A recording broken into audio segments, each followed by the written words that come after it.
descritivo de cada um dos tipos, começando pelo tipo 1. Muita gente começa falando do tipo 8, tá? Pelo centro instintivo, e muita gente começa aqui pelo tipo 8. Eu vou começar pelo tipo 1, porque eu estou aqui, como eu falei no início, com base em todo o meu trabalho, essa apresentação específica, naquele vídeo do Richard Rohr, o reverendo americano. E o Richard é tipo 1, então ele começou com o tipo dele, fazendo lá, como eu disse, né, uma cutucada, rindo dele mesmo, no ego dele, então eu vou começar com o tipo 1. E aí vocês vão notar o seguinte, cada um dos tipos, ele tem um nomezinho que a gente dá, que é uma característica mais forte, vamos dizer assim, daquele tipo específico. E é importante dizer o seguinte, com o Enneagrama a gente tem que tomar cuidado de não ficar estereotipando, colocando ali um carimbo nas pessoas, né? Mas a gente dá um nomezinho que, assim, ela acaba lembrando a gente com uma característica forte daquele tipo, tá? Que isso acaba dando uma dica também, mas não se apegue muito a isso.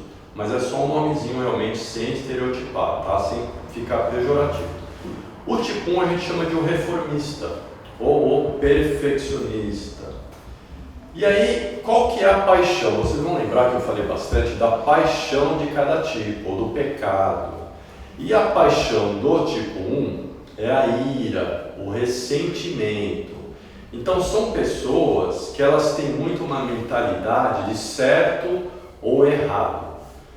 A motivação, gente, que eu tanto falei lá no início, ali já dá uma dica ótima para quem é do tipo 1, já vai começar a perceber, opa, eu tenho essa ira, eu tenho esse ressentimento, que é uma ira que ela vem para a pessoa, ela sente aquela ira, é do corpo, ela segura aquela ira, porque foi uma raiva que ela foi meio que acumulando ali no corpo, lembrando que ela é do centro instintivo, né, do corpo, e aí de vez em quando aquela ira escapa. E aí aquela pessoa ela fala, poxa, mas eu soltar essa ira, a cabeça dela, ela pensa, não é certo eu fazer isso. Então ela já está ali naquela coisa do certo ou errado. É assim a mentalidade do tipo 1. Então a motivação do tipo 1 é essa, o certo ou errado. Eu tenho essa raiva, eu internalizo ela. E às vezes eu solto. E quando eu solto eu não acho legal, porque não é certo soltar raiva nas pessoas, né? Nas situações, eu não deveria ficar com raiva, mas o tipo 1 fica, essa é a paixão dele.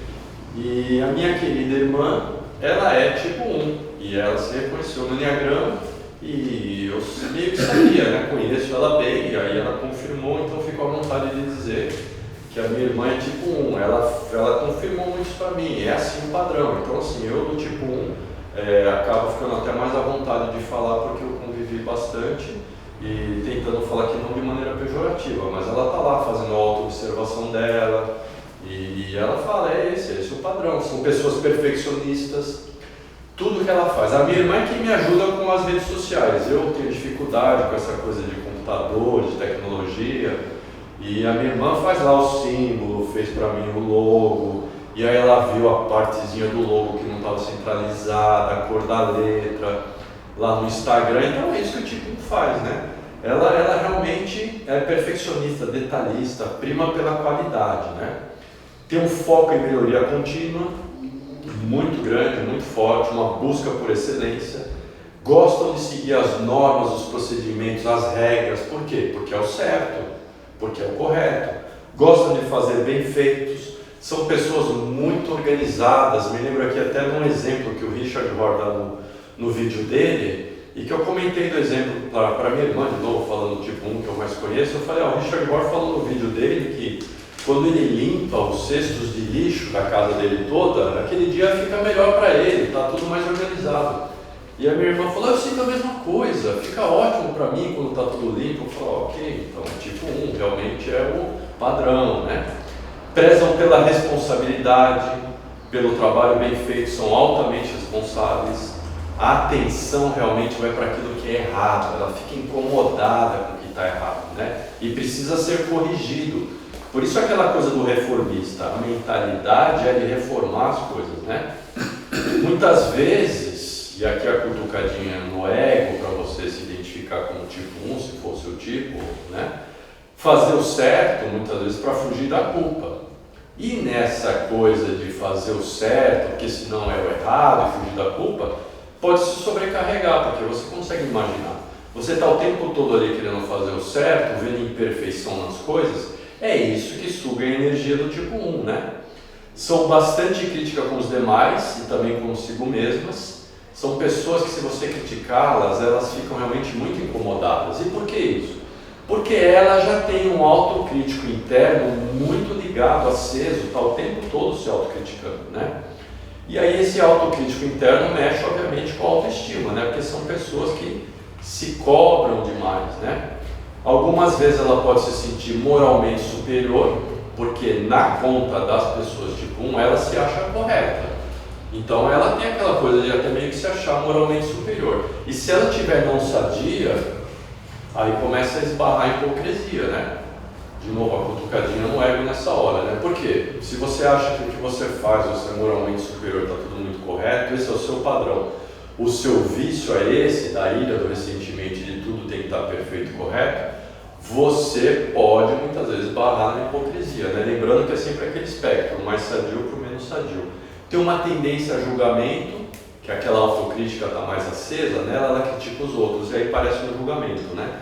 Eu coloquei aqui também, né, aquele do Saraiva, né, aquela pessoa irritada. O tipo 1, dependendo do nível de consciência, ele é irritado, ele tem uma energia irritadiça, assim, ele é mais irritado. E essa mentalidade excessiva, quando você usa muito ela, de novo, espectro não sadio, ali o teu ego não está legal, você está muito na personalidade, o dever para o tipo 1, ele vem muito antes do prazer, mas muito antes do prazer. E aí isso deixa eles meio duros, sabe, meio travados, aí ficam pessoas travadas. O Richard Rohr, de novo falando dele, falou que o diretor espiritual dele, lá ele é um padre franciscano, né, lá onde ele trabalha, onde ele fica a maior parte do tempo, disse para ele, como um feedback para ele, olha, você é tipo 1, eles falam de enneagrama lá, né, onde ele trabalha, e aí ele falou, as pessoas têm que fazer coceguinha no tipo 1, para você se soltar mais, são pessoas duras realmente, sabe, travadas. Outra coisa super importante no tipo 1, que eles têm essa mentalidade, é o seguinte, eles não gostam de pessoas assim meio corpo mole, porque o dever para eles vem tão antes do prazer, que se ele percebe que aquelas pessoas não se esforçam muito, aquilo irrita também muito eles, porque para eles o tipo 1, para muita gente é assim, mas para o tipo 1 isso é muito forte. Você só é merecedor se você realmente se sacrificou por aquilo, sabe? Eles se sacrificam mesmo e valorizam isso nos demais, né? Justamente por essa coisa que o dever vem antes do prazer. Outra coisa aqui do tipo 1, que tem a ver com aquela coisa lá que eu dei uma brincada aqui, que fica meio Saraiva, né, igual aquele personagem, é o seguinte: de tempos em tempos ele pode dar algumas respostas ríspidas para você, você não percebe por quê.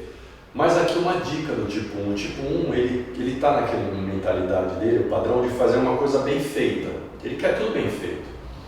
E se ele estiver fazendo uma coisa, ele está muito concentrado naquilo, tentando fazer bem feito. Se você incomodar ele naquele momento, ele vai te dar uma resposta ríspida, muitas vezes. Por quê? Porque ele está naquele padrão de fazer o certo, está se concentrando, está focado, está se sacrificando. Você está ali incomodando ele, possivelmente não está se sacrificando, né? Ele já está incomodado com essa parte. Você atrapalhou ele, o que ele faz? Ele tem aí o ressentimento, sai, ele fica irritado, te dá uma resposta ríspida. Não são multitarefas realmente, tipo, tem dificuldade de fazer muitas tarefas. Por quê? Eles se atentam aos detalhes, eles estão nos detalhes. E aqui é o último slide falando sobre o tipo 1, uma coisa que eu fiz também é o seguinte, que o Richard Rohr fez. Como a gente fala de energia, uma coisa que vocês vão notar, quem já foi para outros países, vocês vão notar claramente. Cada país tem uma energia. E qual que é a energia do país tipo 1? A Suíça é um país tipo 1. Aquela coisa de tudo certinho, tudo funcionando, organizado, né? O Richard Rohr deu um exemplo que ele estava na Suíça uma vez e era um domingo de madrugada. Ele foi atravessar a rua, não tinha carro, tudo deserto, fora da faixa. Ele pôs o pé fora da faixa, um morador estava na janela por acaso, naquela hora da noite, e falou para ele, não, aí não, que era o quê? Mesmo naquela hora, sem passar carro, ele tinha que atravessar na faixa. Então ele falou, é um exemplo que ele sentiu ali, real, né? Estando na Suíça, né? E qual que é o medo fundamental do tipo 1? Vocês vão lembrar que eu falei que cada tipo tem um medo fundamental, né? É o medo de estar errado. Então ele está nessa busca constante de fazer o certo. Qual que é a crença limitante? Lembrando que é inconsciente, essa hora que o Enneagrama começa a ajudar a gente. Passa do inconsciente para o consciente, ali que você começa realmente a se desenvolver, a se autocurar e melhorar. Eu preciso ser correto para ser merecedor. Esse é o padrão do tipo 1. E aí a defesa do ego, gente, eu vou fazer vídeo específico e ajudar você a definir seu tipo se tiver dificuldade ainda depois da apresentação. Aqui está uma outra coisa super importante, além da motivação dessa crença limitante de cada um, né? Do tipo 1, qual que é a defesa do ego? Essa formação reativa. Aquela raiva vem do estômago, vem de baixo e às vezes sai. Não é sempre, e o tipo 1 aqui eu não vou entrar nisso muito em detalhe. Ele tem energia para dentro, aquela raiva, mas às vezes escapa, aquela raiva sai. Então assim, a defesa do ego do tipo 1 é essa, ele está nesse constante movimento, a raiva vem e ele segura, aí vem e segura, só que ela vai se acumulando, ela se transforma numa ira realmente, é um ressentimento, e às vezes ela escapa, é aí que ele fica autocrítico, e ele estoura, explode, fica ríspido. Então assim, esse é o padrão do tipo 1, tá gente? Passando agora pro tipo 2, lembrando que agora, como eu comecei do tipo 1 que é instintivo, a gente está falando do tipo 2 e a gente mudou para a tríade emocional, tá? As pessoas em que a emoção de base agora, o tipo 1 é a raiva, emoção de base, especificamente para o tipo 1 é a ira ou ressentimento. O tipo 2, que é emocional, ele é o ajudante, esse é o nomezinho, sem ficar pejorativo, que a gente dá para o tipo 2, tá? O ajudante.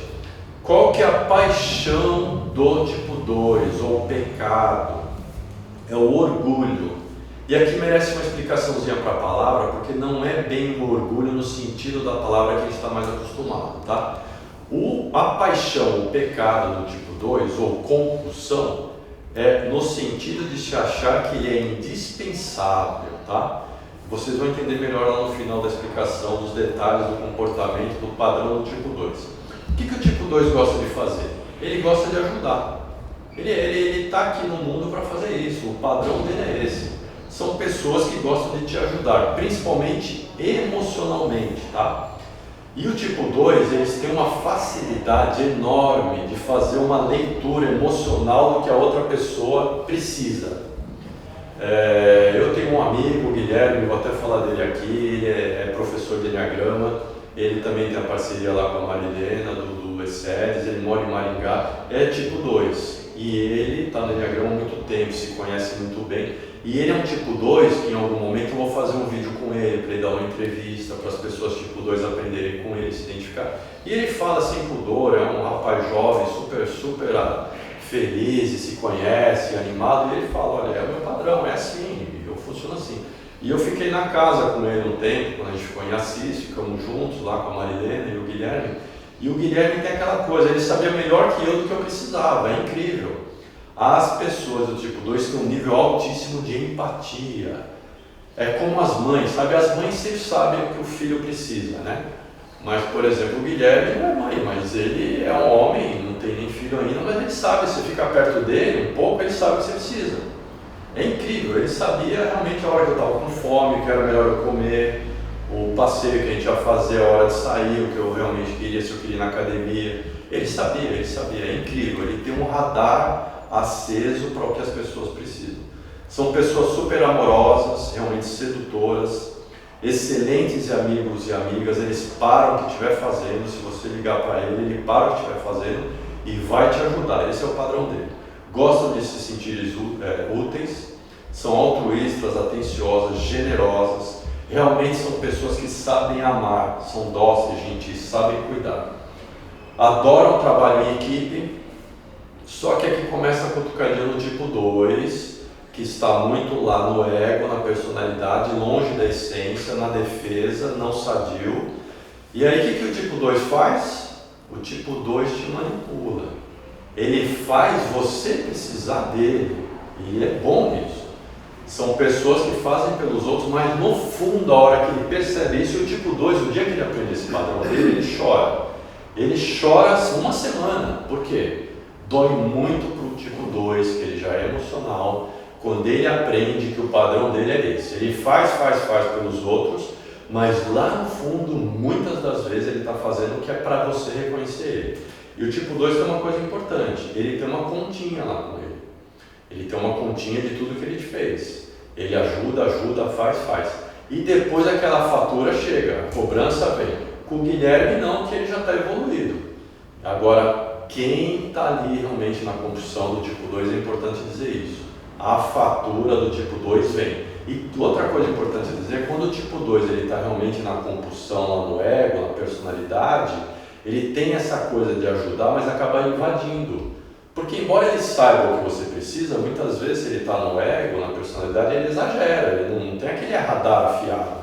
Igual alguém que se conhece bem, aquele radar é muito mais afiado, como as mães são com os filhos. Sabe o que o filho precisa. E do exemplo do Guilherme, que eu já falei bastante, mas são pessoas que exageram. Ela entra na sua vida, ela fica intrusiva para te ajudar e você não pediu. Então esse é um padrão do tipo 2, tá? E aí ele se doa muito pelos outros, ele fica com a sensação de que ele não recebeu nada em troca, né? É isso que acontece com ele. E o que acontece? O tipo 2, assim como todos os tipos emocionais, tá? Entre todos os tipos do Enneagrama, quem está mais próximo ali da personalidade ou ego, os tipos emocionais 2, 3 e 4 são os tipos mais carentes, tá? Carência afetiva é uma característica mais forte desses tipos, de novo, lá no ego.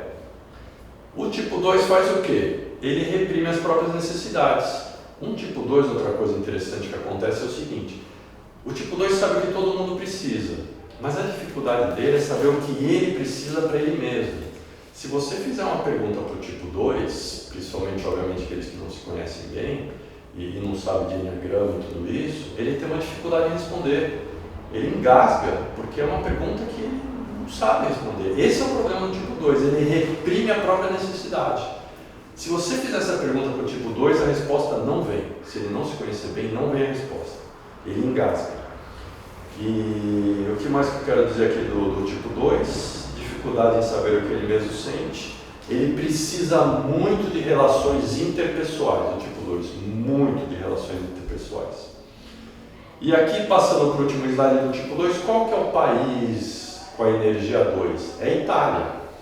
A Itália é do tipo 2, eu tenho um amigo que mora na Itália, ele conhece agora de Enneagrama, ele reconheceu o tipo dele, fiquei muito feliz com isso, é um super amigo meu, e ele falou, sem dúvida, a Itália é o tipo 2. Você está lá com os italianos, é aquela coisa deles tratarem você bem, só que é aquela coisa da mama italiana, né? Aquela coisa de almoço em família e tudo mais, mas tem a cobrança, e não aparece lá no domingo para você ver o que acontece.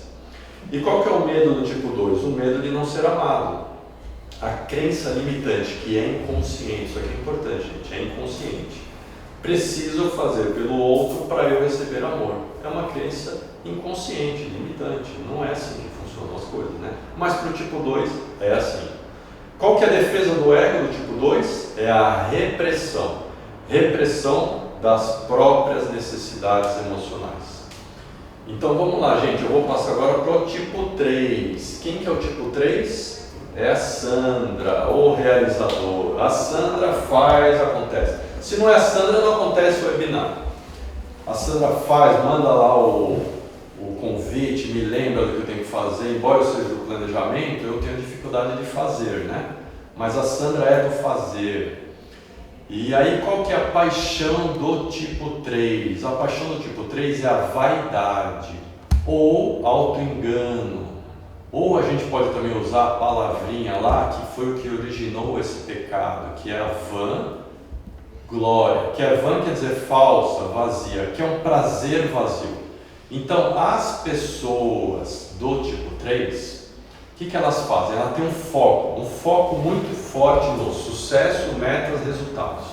São pessoas extremamente competitivas, elas têm que fazer as coisas, elas têm que ter sucesso, metas, e elas podem até muitas vezes esquecer das necessidades básicas dela, por exemplo, sono, alimentação. Por quê?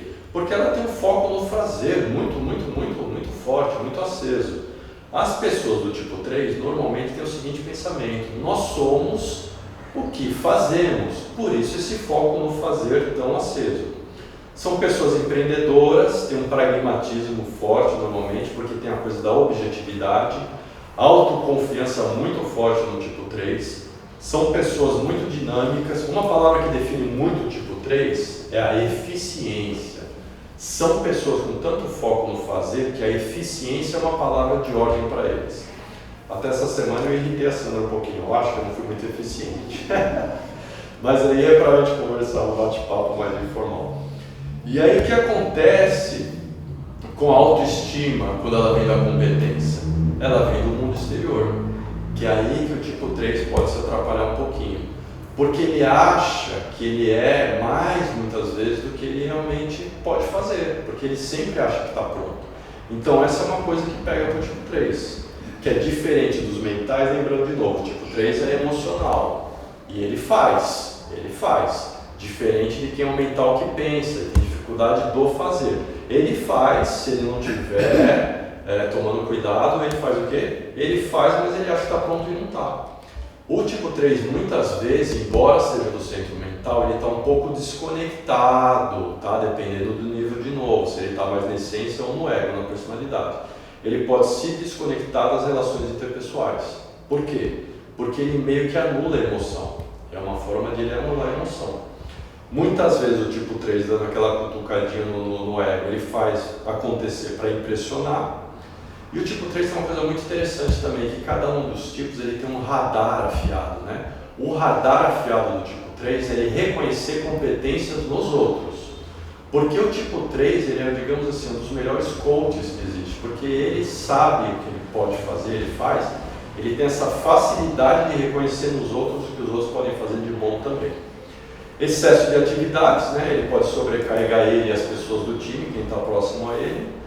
Autoimagem, a autoimagem para o 3 é uma coisa muito importante também. Eles normalmente vendem uma imagem muito boa, estão bem vestidos, adequadamente vestidos. Eles fazem realmente muita coisa. E muita gente não gosta do tipo 3, viu? Porque é uma invejinha que dá. Porque o tipo 3 faz tanta coisa que ele pode incomodar os outros justamente por isso. Faz tanta coisa, eu não consigo fazer tanta coisa, o 3 me incomoda por essa questão. Na maioria das vezes ele se sai melhor em público do que até em reuniões 1 a 1. Por quê? Porque o 3 ele é bom nisso, ele se dá bem com as pessoas, está ali fazendo. Então o 3 tem realmente muito dessa facilidade com o público, vocês viram a Sandra aí, né? Precisam, muitas vezes o 3, foi o que eu aprendi aqui com Richard Rohr, com pessoas tipo 3 que confessionaram isso também. Como ele tem muito esse sucesso na meta, foco no sucesso e na meta, ele desconecta um pouco das relações interpessoais. E o 3 desconecta do quê? Qual que é a dificuldade dele? Dele realmente desconectar com o eu dele. Porque o fazer, ele se adapta ao que os outros precisam. Mas e com o eu dele mesmo? Essa é a dificuldade do tipo 3.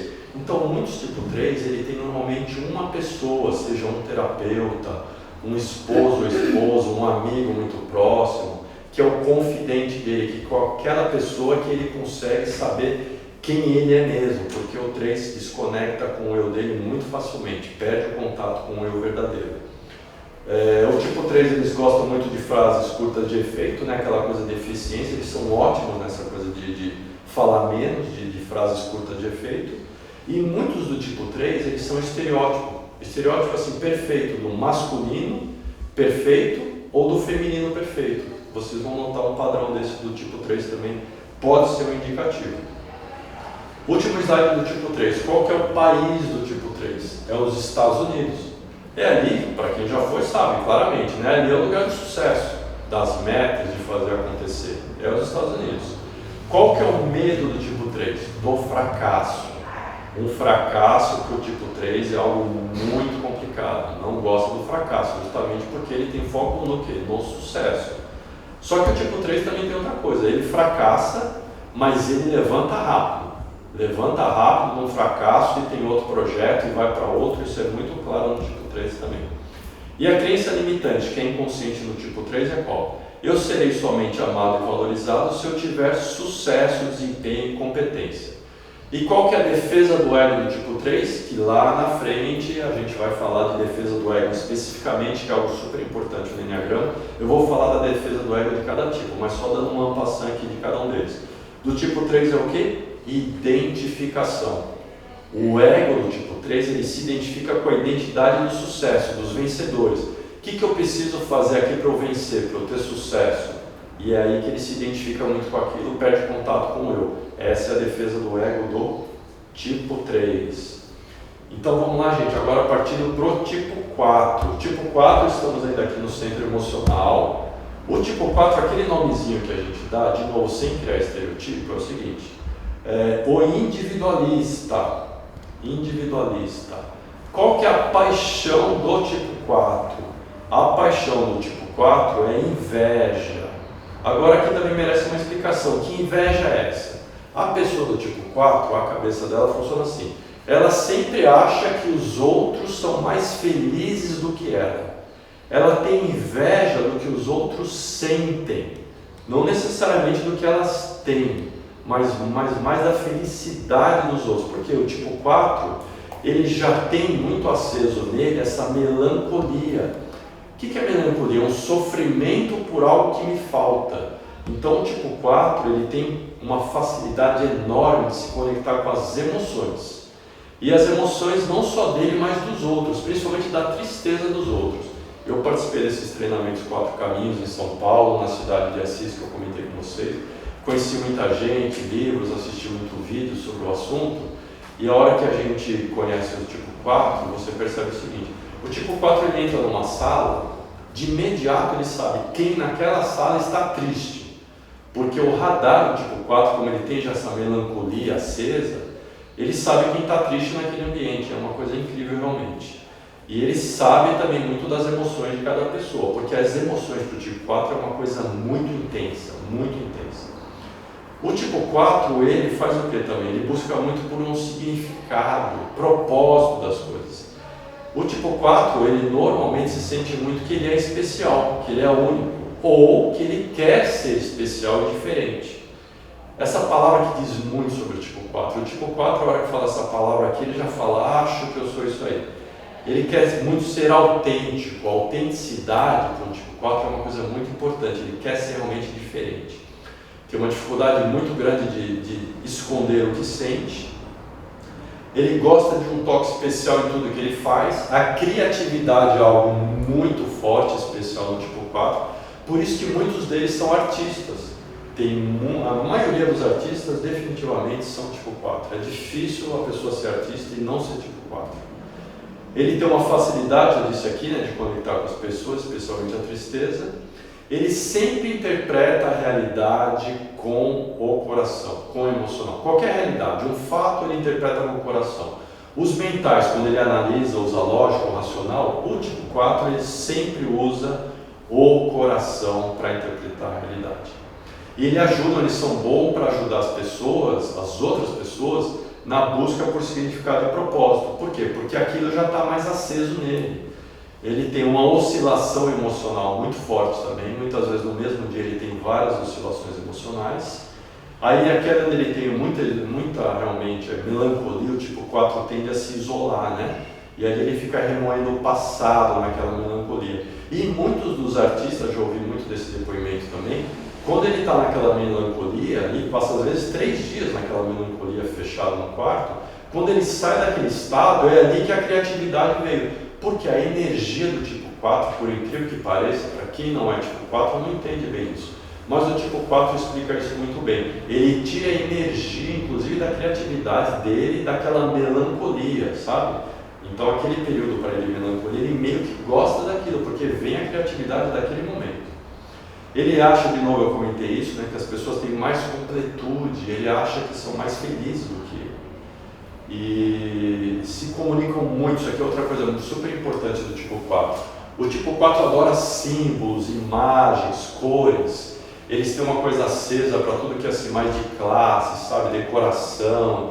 Se você mexer no ambiente que o tipo 4 decorou, ali no Feng Shui que ele já tem pronto na cabeça dele ali, você tirou o sofá do lugar ou mexeu na cor que ele achou que era boa, aquilo incomoda o tipo 4, porque ele tem aquilo de criatividade, de artista mais aceso nele, né?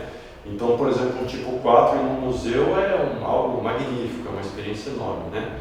Muitos tipo 4 a gente vê quando a gente faz os painéis desses treinamentos, dos tipo 4 ali falando como funciona a mente de cada um. Muitos dizem que choram até quase que diariamente. E alguns dizem inclusive o seguinte, que choram olhando no espelho. Porque o tipo 4 chorar é um momento de melancolia e ele gosta daquilo, de se olhar chorando no espelho. Alguns fazem isso. Muitos podem ser assim meio piegas, cinzentos, né? Mas isso é uma forma de beleza para eles, que é uma profundidade emocional.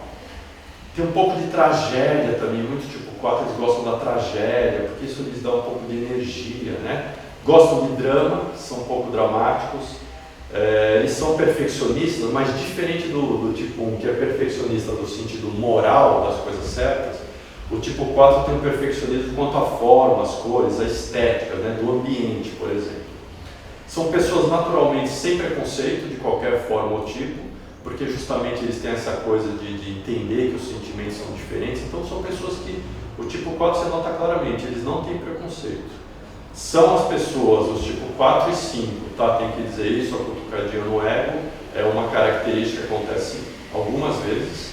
Tipo 4 e 5 são os mais snobs, tá? Do Enneagrama, na personalidade, tipo 4 e 5. Tipo 4 odeia artificialidade, ele está sempre buscando autenticidade, tá?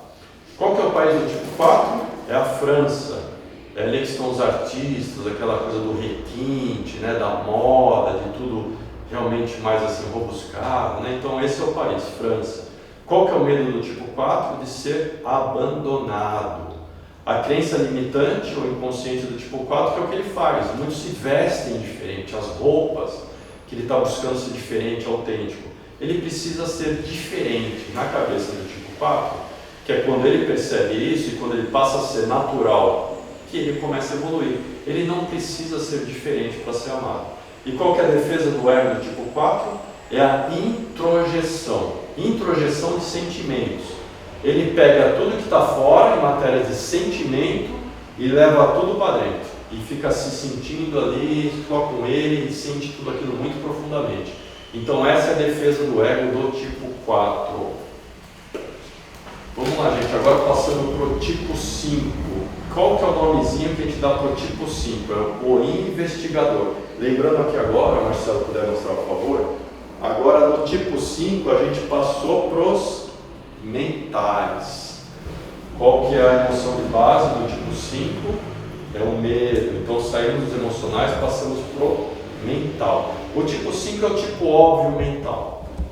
Qual que é a paixão ou pecado ou compulsão do tipo 5? A gente chama de mesquinhez ou avareza, que aqui também merece uma explicação. O tipo 5 ele não tem a avareza, nem todos, alguns sim, com dinheiro, conforme com a parte financeira, conforme a gente entende dessa palavra. Eles têm uma avareza com um apego deles é mental, é intelectual, é com informação. Então o que o tipo 5 está fazendo? Ele está numa busca constante por informação. Informação, adora livros, está sempre lendo, acumulando informação. Tendem a ficar isolados porque precisam ficar sozinhos. O tipo 5, ele é um tipo que realmente ele nem gosta que você coloque a mão nele, tá? Porque ele tem essa coisa da distância. Então, e o que aconteceu com o tipo 5? Ele tem uma distância do sentimento. Ele é o que mais tem uma distância do sentimento, é o mental mais distante dos sentimentos. Por isso que ele fica bem sozinho. Você acha que o tipo 5 está isolado? Ele tira a energia dele da informação, dos livros, do conhecimento. Usam a lógica, né, fatos e dados, estatística, para tirar a energia deles, é o que eles vão fazer. São pessoas intelectuais. Outra característica forte aqui do tipo 5 interessante é o seguinte: eles são pessoas que têm um forte discernimento. Por quê? São pessoas que elas não têm influência do emocional. Então você precisa tirar, vamos dizer, uma opinião com alguém, que ela será uma melhor opinião se não tiver influência de emoção. A melhor pessoa para te dar essa opinião é um tipo 5. Por quê? Ele consegue, melhor do que qualquer um dos outros tipos, te dar uma opinião com discernimento, longe das emoções, com base nos dados. É isso que o tipo 5 faz bem. Facilidade de fazer análise, são realmente estudiosos, curiosos, Economizam até em palavras, o tipo 5 normalmente fica isolado, fala menos. Se tiver uma sala, um ambiente, eles vão sentar no fundo para chamar menos atenção, onde a energia é menor. Outra coisa que o tipo 5 faz também muito, que é um padrão, é o seguinte: eles controlam o tempo. O tipo 5 ele tem uma coisa, um relógio assim na cabeça, que ele controla muito o tempo, ele não gosta de perder tempo, porque se ele está perdendo tempo, ele não está acumulando informação, conhecimento, ele não gosta de perder tempo, então ele faz o cálculo.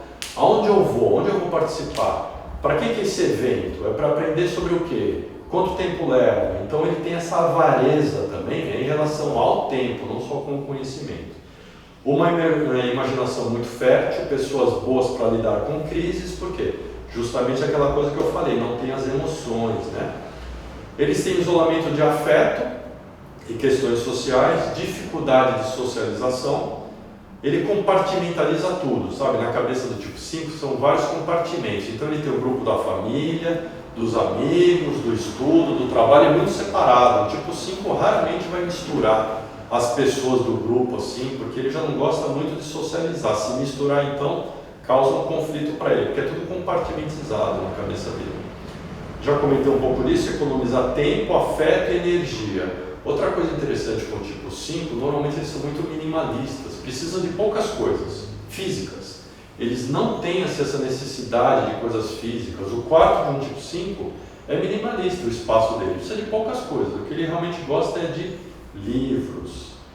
O que a pessoa do tipo 5 realmente sente também, quando está muito ali no ego, é uma sensação de vazio, justamente por essa desconexão com os sentimentos, né? E o que esse tipo 5 também faz que atrapalha muito ele? O tipo 5 acumula conhecimento, informação e tudo isso, e ele mantém aquilo para ele. Quando é o momento que ele começa a crescer? Quando ele coloca para o mundo exterior, tudo aquilo que ele já acumulou de conhecimento. Ele é excelente a acumular, mas só que ele tem que botar para fora, para o mundo, porque conhecimento que você retém não serve para muita coisa, né? Conhecimento foi feito também para quem tem para distribuir, né? Observação compulsiva dos dados, né? Eles têm assim, até uma cara daquela de poker face que a gente fala, né? Não demonstra sentimento no rosto, realmente não tem muito sentimento para demonstrar, né? Tem muita energia nos olhos, eles são muito observadores. O tipo 5 não parece. O tipo 5, 9 e o 6, eu diria que nessa ordem eles são os melhores ouvintes do Enneagrama. O tipo 5 não parece que está te ouvindo, mas ele está ouvindo, porque ele tem essa capacidade de acumular informação, né? Mas ele está te ouvindo.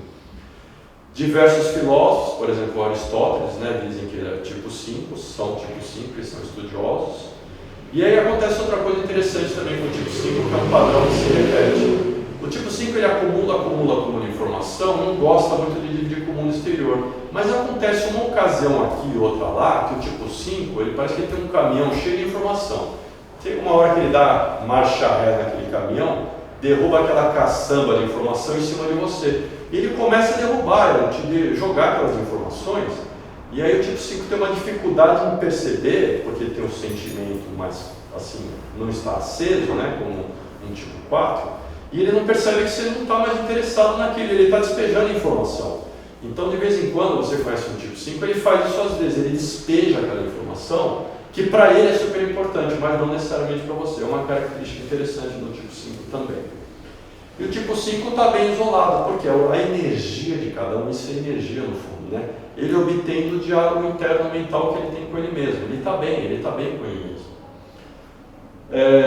O tipo 5, até outra coisa que ele faz é uma dificuldade em se comprometer, até com, por exemplo, compromissos, um horário, um dia tal, vamos fazer coisa tal. O tipo 5 ele some um pouco quando você convida ele demora. Por quê? Porque para o tipo 5 se comprometer com algo já é uma conexão emocional. Então, como ele tem isso desconectado, até um compromisso com uma data, hora marcada para fazer alguma coisa, ele demora, porque aquilo para ele já é um compromisso meio que emocional, né? E quando conseguem dar para o mundo exterior realmente aquilo que eles têm, realmente estão muito mais saudáveis, é aí que você nota que o tipo 5 está realmente mais saudável. O tipo 5 ele é meio que da religião do budismo, né? Essa coisa da observação, do desapego. O tipo 5 ele gosta do budismo, ele faz associação, né? Porque tem a ver com desapego, com observação, né? Então é isso sobre o tipo 5. Qual que é o país do tipo 5? É a Inglaterra. Eu já estive na Inglaterra, fiquei lá na verdade até 30 dias, morei lá um tempinho e realmente a energia do lugar é definitivamente tipo 5. As pessoas leem livros, lá no metrô está todo mundo lendo, ninguém está conversando com o outro, está todo mundo com o seu livrinho lendo, está cada um mais na sua, né? E aí, qual que é o medo do tipo 5? O medo de ser incapaz. Eles precisam de informação e conhecimento para viver bem o mundo, porque o medo inconsciente dele é que o mundo exige muito e eu não terei recursos para atender a tudo. Então ele faz o que? Ele acumula informação e conhecimento. E a defesa do ego do tipo 5 é qual? Isolamento. Isolamento não só físico, mas também de afeto. Vamos lá, gente, agora vamos passar para o tipo 6. Qual que é a palavrinha que é a característica que a gente dá para o tipo 6? É o partidário, ou questionador, pessoas que fazem muitas perguntas, ou precavido. Qual que é a paixão do tipo 6? A paixão do tipo 6 é o medo mais puro. Vocês vão lembrar lá que eu falei, né? Aquela teoria, não precisa acreditar nisso para que o Enneagrama funcione para você. Estou dizendo aqui a minha visão pessoal. O tipo 6, ele é do centro mental, está aqui, né? No símbolo do Enneagrama. E a paixão dele é o medo mais puro, é o medo de ser, digamos assim. E é o pecado que não estava na lista dos pecados originais, o 6 e o 3, que é o auto-engano. Então, o 6, qual que é o pecado do 6? É o medo, que é a paralisação, dificuldade de ir para a ação. E o que o tipo 6 faz? Ele fica realmente apegado às suas convicções mentais. Ele entra num loop, numa coisa de será que vai dar certo? Ele faz muitos cenários. Ansiedade é uma coisa muito forte no tipo 6. Por quê? Porque ele está sempre prevendo o futuro, vendo o risco nas coisas. Ele realmente tem medo e ele traz essa paralisação. Até muita gente diz, o Richard Rohr diz que muito da população é tipo 6. Porque o tipo 6, através de mídia, família, escola, o mundo em si, ele dá muita confirmação para o medo. Então, eu não sei, nos treinamentos não tem sido tanto o caso de ter muito tipo 6, tem um número razoável, não consegui confirmar, estou só repetindo o que o Richard Rohr falou de acordo com a experiência dele. Que a maioria da população é tipo 6. Estou só repetindo, não tenho confirmação, vou observar ainda mais e vou dividir com vocês ao longo do tempo. E o tipo 6 tem isso, ele projeta cenários, ele tem assim, essa coisa de será que vai dar certo? E se der errado? Mas eu preciso estar muito preparado, porque o mundo é um lugar perigoso, né? Então o planejamento, tipo 6 gosta muito de planejar, planeja, não vai justamente para ação, né? Outro padrão do tipo 6, que repete muito, é uma busca por segurança. Segurança é a motivação do tipo 6. Ele quer uma segurança, muitas vezes financeira, mas não só financeira, mas também física, emocional. Por quê? Tendência a ver perigo em tudo, né? Os tipos 6, uma coisa que eles fazem é o seguinte, gostam muito de associar com entidades, por exemplo, militarismo ou capitalismo, ou seja, assim, coisas que deem a eles um sentido. Porque como o tipo 6 tem muito da dúvida, do e se, o que eu faço, o que eu não faço, se ele acha, muitas vezes, uma igreja, uma entidade, que tire dele essa dúvida e que ele acredite naquilo, então são pessoas que seguem aquilo até com mais facilidade, porque ele já precisa mais do que os demais de algo que lhes ensine assim, um padrão, digamos, de como viver a vida, até eu diria, uma filosofia de vida, né? Avalia muitos riscos, tem uma sensação de incapacidade, uma insegurança, não vai para ação, né? Esse é o padrão do tipo 6. São pessoas leais, fiéis, bons amigos, colaboradores, responsáveis. Conservadores é uma coisa importante do tipo 6, normalmente são pessoas realmente conservadoras. Medo constante, ansiedade, insegurança, muitas vezes não se posicionar por medo, né? Amplificação do perigo, muitas vezes. O tipo 6 é interessante o seguinte, tem dois tipos 6, tá? Que eles se diferem muito. Um é o contrafóbico. O contrafóbico é um tipo 6 que ele ataca. E o tipo 6, que é só o fóbico, ele tem só mais o medo, e não ataca. O contrafóbico ataca. Eu não vou entrar muito no detalhe aqui, mas se alguém tiver com dúvida, se é o medo que você sente, pode confundir com o tipo 8 que eu vou falar mais pra frente. Mas aí eu explico isso aí, quem quiser eu ajudo pessoalmente também. Mas o contrafóbico é medo, mas ele ataca, tá? Eles procuram uma resposta final para as coisas, é difícil ficar na dúvida, não gostam de dúvidas, dificuldade então de lidar com ambiguidade, né? E aí ele busca por clareza, né?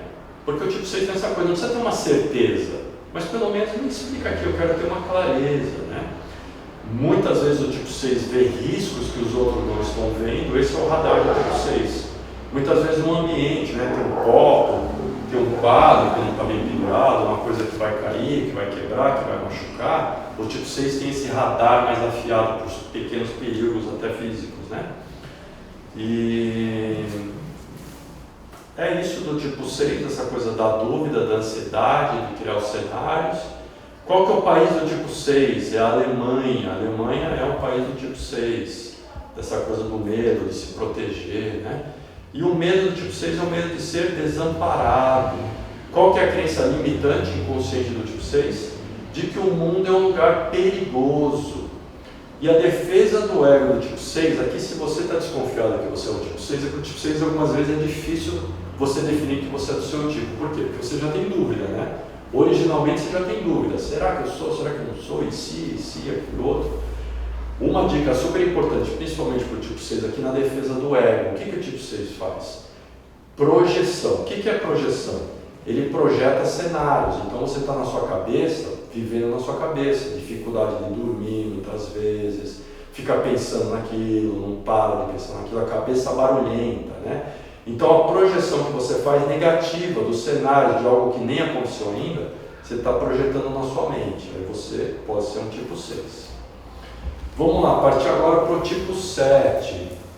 Quem que é o tipo 7? Ainda aqui na tríade mental, é o entusiasta. Qual que é a paixão do tipo 7? É a gula. Só que a gula aqui também vale uma explicação. Não é a gula no sentido que a gente está acostumado com a palavra, no sentido de comida. Não necessariamente, pode ser também. Mas é mais uma gula no sentido da dificuldade de estar no agora. Por quê? Porque o tipo 7 ele está aqui agora, mas ele tem uma busca incessante por prazer. E aí o tipo 7, essa é a gula, ele está aqui, mas já está pensando o que ele vai fazer depois, qual que é o passeio de depois, qual que é o evento de depois, o que eu vou fazer amanhã, o que eu vou fazer hoje à tarde. Então essa ansiedade também que o tipo 7 tem. Diferente do tipo 6, que tem ansiedade por projetar cenários negativos, o tipo 7 ele está buscando o prazer, então ele tem dificuldade de estar no presente nesse sentido. A energia mental do tipo 7 ela é conflitada, então assim, o tipo 7, você olha para ele, não parece um tipo mental, pensativo. São pessoas que gostam de experimentar, viver a vida, busca por prazer, sonhadores, pensando sempre no futuro, gostam de fazer várias coisas ao mesmo tempo, traz uma leveza, uma alegria para o ambiente, são realmente pessoas que adoram viajar, aventuras, diversão. Esses são os tipos 7. O tipo 7, vale aqui dizer o seguinte, o tipo 7, assim como o 2 e o 9, são pessoas que têm, não necessariamente, obviamente, mas de todos os tipos do Enneagrama, são os que mais têm tendência a vício, tá? O tipo 7 é justamente por essa busca pelo prazer, de não estar no momento, de ter que buscar algo mais interessante a fazer. São naturalmente otimistas, têm bom humor, normalmente o tipo 7 tem bom humor, fogem de situações difíceis. Outra coisa sim, super importante do tipo 7 é o seguinte, a falta de foco deles. Eles iniciam muitas vezes muitos projetos justamente por estar buscando os prazeres e tal, mas não concluem. Então essa é outra característica super importante do tipo 7. Normalmente são generalistas, porque têm dificuldade de se aprofundar, né, nos assuntos. E aí a cutucadinha no ego aqui do tipo 7 é o quê? Por que o tipo 7 está fazendo isso de buscar por prazer e tal?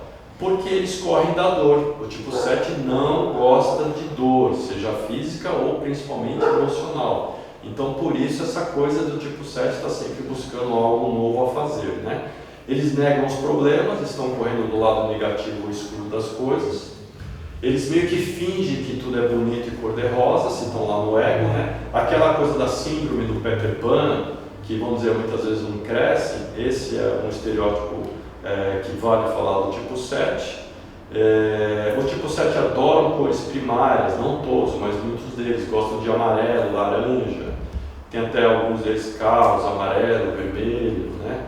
Aqui o Marcelo está balançando a cabeça, já teve carro amarelo, vermelho. Hoje ele não veio de laranja nem de vermelho, a máscara dele é vermelha, está me mostrando. Mas ele é um cara que é realmente todo isso aqui que eu falei do tipo 7, é um cara feliz e bacana estar perto dele. Parecem mais jovens do que eles são, por quê? Porque eles não têm as preocupações que a maioria tem, então os tipo 7 parecem mais jovens. Difícil concentração, eu já falei. Difícil do tipo 7 fazer também o seguinte, dizer um não para eles mesmos. Por quê? Essa coisa do busca por prazer está mais acesa para eles. Então ele se diz um sim facilmente. Adoram festas e contar histórias, são ótimos em contar histórias. Até o discurso do tipo 7 você nota que eles são bons em contar uma história assim, com começo, meio e fim. É incrível isso. E qual que é o país do tipo 7? É o nosso país, é o Brasil. O Brasil tem energia tipo 7. Qual que é o medo do tipo 7? O medo é que o mundo me limita, tira a minha liberdade. Nunca tire a liberdade de um tipo 7. Ele não pode ficar preso, ele tem que sempre estar indo de um lugar para o outro, até fisicamente. A crença limitante inconsciente do tipo 7 é o quê? O mundo gera dor e frustração. Defesa do ego do tipo 7, racionalização. Ele racionaliza, no final a defesa do ego dele, você vai notar que é mental. Ele conta uma história, e ele é bom de contar história, e aí ele justifica o próprio comportamento. É essa defesa bem específica do tipo 7. Então, se você é um tipo 7, você prestar atenção, você vai notar que essa é a defesa do seu ego. Racionalização. Vamos agora passando para o tipo 8, o desafiador. Vocês vão notar agora aqui, no Enneagrama, que a gente passou, voltamos agora, começamos pelo 1, estamos no 8, só faltam 2 tipos. Estamos no tipo 8, que é outro tipo instintivo, que a emoção de base é a raiva. Qual que é o nomezinho que a gente dá só para ter uma palavrinha, assim, uma característica forte do tipo 8? O desafiador. Qual que é a paixão do tipo 8? A paixão do tipo 8 é a luxúria. O que quer dizer essa palavra aqui? A luxúria não necessariamente, pode ser também, mas no sentido sexual que remete essa palavra a gente. Mas a luxúria aqui do tipo 8 é no sentido do excesso. É no sentido do excesso que o tipo 8 tem essa paixão, o pecado dele. E o que o tipo 8 faz? O tipo 8 é o seguinte, são pessoas que se chegar um tipo 8 numa sala, você percebe rápido. Porque tem muita energia, a energia do tipo 8 é quem mais tem energia no corpo. O olhar do tipo 8 é vivo, é mais vivo, eles têm realmente muita energia. O tipo 8 que não se conhece, não tem controle, está muito no ego, ele tem uma energia muito forte, fala alto, você percebe, é um tipo 8, chegou. Gosta de desafiar as pessoas, a sociedade e de colocar desafios para ele mesmo. O que o tipo 8 adora? Essas palavrinhas aqui dizem muito do tipo 8. Eles gostam de poder e de força. Eles vão na frente, são líderes realmente, têm iniciativa, né? Odeiam ser controlados. O tipo 8 gosta de controlar, mas se você controlar ele odeia, não aguenta, ele vai explodir, porque a raiva do tipo 8 é para fora. São pessoas realmente que explodem, bota a raiva para fora, passou 2 minutos, não está nem lembrando. Ele deixa uns cacarecos pelo caminho, mas ele não está nem lembrando, é muita energia realmente do tipo 8. Obviamente que eu estou falando aqui o estereótipo, já dando uma cutucada no ego, de quem está na personalidade, né? O tipo 8 que está já mais ali na virtude, você não percebe que ele é assim, ele já controlou aquilo, já estudou Enneagrama e tal. Então o que acontece também com o tipo 8? Ele tem uma abordagem tudo ou nada para a vida. O tipo 8 é assim, 8 ou 80, eu faço, ele é do fazer. Ele pensa depois, ele fala, eu vou fazer isso aqui depois que se virem, e ele faz mesmo, ele é impulsivo, ele age.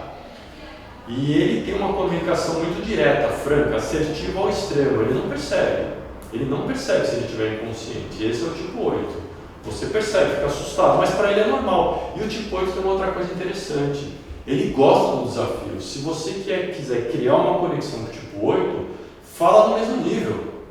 É o contrário, a vida é contra-intuitiva no sentido de lógica, nesse sentido também.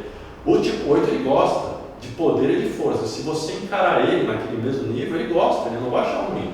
Ele vai ver que você tem força e poder, e aí ele cria conexão com você. Ele testa você, é isso que ele faz inconscientemente. Pode parecer agressividade, mas para ele não é. Para quem não é tipo 8, parece. Essa assertividade é normal para ele, é muita energia realmente. Outra coisa super interessante do tipo 8 é que eles valorizam muito questões de justiça. O tipo 8 tem essa coisa muito forte dentro dele. Ele não aceita injustiça. É incrível todos os painéis que eu participei com os tipo 8. Os tipo 8 têm ido muito nos treinamentos por alguma razão. Eles têm essa coisa com justiça muito forte. É muito típico no discurso do tipo 8. E ele daí tem a coisa de proteger os fracos. Ele é muito bom nisso. Se ele vê uma injustiça com alguém que é fraco, ele protege.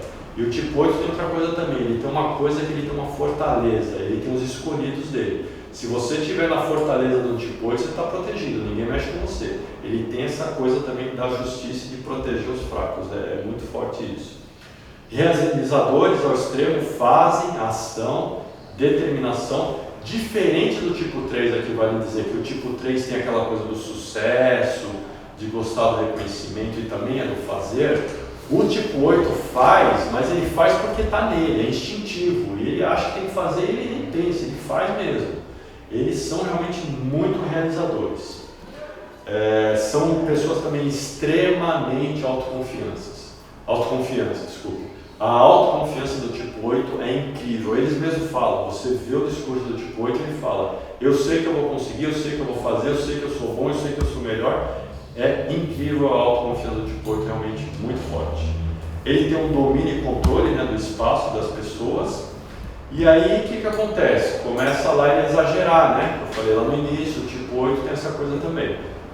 Quando está no ego, o que ele faz? Ele não percebe, ele tá naquela coisa de fazer, ele sobrecarrega, porque faz em excesso. Muito de uma coisa boa, né, torna-se uma coisa ruim. Então, muitas vezes o tipo 8 quer ajudar, só que se ele estiver no ego, ele tem uma mão muito pesada, ele vai ajudar você, meio que você apanha dele, porque ele te empurra, ele quer que você faça. Porque para ele é fácil fazer, mas se você não é do fazer, você é de uma outra tríade, você é um emocional ou mental, então por isso que o Enneagrama é importante também, você alinha as expectativas, o instinto de cada um. Do tipo 8 é muito forte o fazer. E se ele estiver no ego, ele bate, mas ele quer te empurrar para frente, não é maldade, é energia em excesso. Muita intensidade realmente, acabam perdendo o contato com a sensibilidade e a ternura se estiver no ego, porque ele é muito forte. E a atenção vai para os extremos, para os excessos, eles têm realmente muito excesso. Dificuldade em pedir desculpas, habilidade em até suportar dor muito forte, podem parecer arrogantes, protegem os eleitos, como eu já falei, e eles, quando estão no ego, também tem essa coisa de muita dificuldade. O tipo 8, se você falar que ele é fraco, ou vulnerabilidade, ele não quer mostrar isso, ele tem uma dificuldade enorme em mostrar vulnerabilidade, por isso que muitas vezes essa coisa de força em excesso pode incomodar no tipo 8, mas lá no fundo tem um coração enorme, isso eu tenho certeza disso. Qual que é o país do tipo 8? É a Espanha, essa coisa da força, de desafiar, né? Medo do tipo 8 de ser machucado, justamente, fraco e vulnerável, por isso que essa força toda dele, no fundo, ele tem medo de ser vulnerável. Crença limitante inconsciente do tipo 8 é qual? Justamente nessa mesma linha. Os fracos serão oprimidos. O mundo é um lugar para os fortes. E qual que é a defesa do ego do tipo 8? É uma defesa do ego interessante, é a negação. O tipo 8 ele tem uma dificuldade de negar que precisa de ajuda ou de pedir perdão, então ele nega.